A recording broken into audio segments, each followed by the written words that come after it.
નમસ્કાર મિત્રો, હું છું આપનો ધાર્મિક માથુકિયા. ધોરાજી ઉપલેટાની તમામ ગ્રામ્યની જનતાઓનો હું નતમસ્તક વંદન અને હાથ જોડીને અભિવાદન કરું છું. ધોરાજી ઉપલેટામાં આ વખતે તમારા સહયોગથી ભારતીય જનતા પાર્ટી અને કોંગ્રેસની જે કટાઈ ગયેલ થાળી હતી તેમાં સોનાનો ખીલ્લો ઢોસવાનું કામ તમારા મતએ કર્યું છે. ધોરાજી ઉપલેટાની અંદર 2 સીટ પર આમ આદમી પાર્ટીનો ભવ્ય વિજય થયો છે.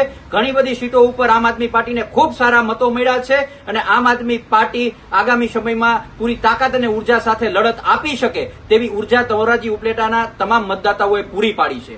હું વિશ્વાસ દેખાવું છું કે આવનારા સમયોની અંદર પણ ધોરાજી ઉપલેટાના જનતાના જે કંઈ પણ પ્રશ્ન હશે તે મુદ્દે અમે અમારી ટીમ સાથે લડતા રહીશું, જનતાના પ્રશ્નો ઉપાડતા રહીશું અને સમગ્ર ધોરાજી ઉપલેટામાં જ નહીં પરંતુ સમગ્ર ગુજરાતમાં આ વખતે આમ આદમી પાર્ટીનો ચમકારો થયો છે.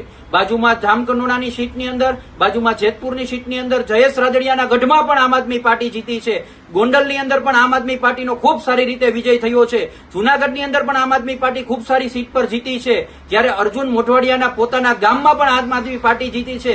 અને ખૂબ નવાઈની વાત એ છે કે ધોરાજી ઉપલેટાના ચાલુ ધારાસભ્ય મહેન્દ્ર પાડલિયાના ગામમાં પણ આમ આદમી પાર્ટીનો વિજય થયો છે. આ સમગ્ર સૌરાષ્ટ્રમાં આમ આદમી પાર્ટી મોટા ભાગે જીતી છે અને સમગ્ર ગુજરાતમાં આમ આદમી પાર્ટીનો ઘણી બધી જગ્યાએ વિજય થયો છે. એ સ્પષ્ટ બતાવે છે કે મતદાતાઓ એ ટીમ બી ટીમથી આગળ આવી અને ભારતીય જનતા પાર્ટી અને કોંગ્રેસ પાર્ટીથી કંટાળી ગયા છે અને નવું પરિવર્તન ઈચ્છી રહ્યા છે અને એ નવા પરિવર્તનના ભાગરૂપે આમ આદમી પાર્ટીને મત આપ્યા. તે બદલ સમગ્ર ગુજરાતના અને ધોરાજી ઉપલેટાની જનતાના મતદાતાઓના હું નતમસ્તક વંદન અને 2 હાથ જોડીને એમને અભિવાદન કરું.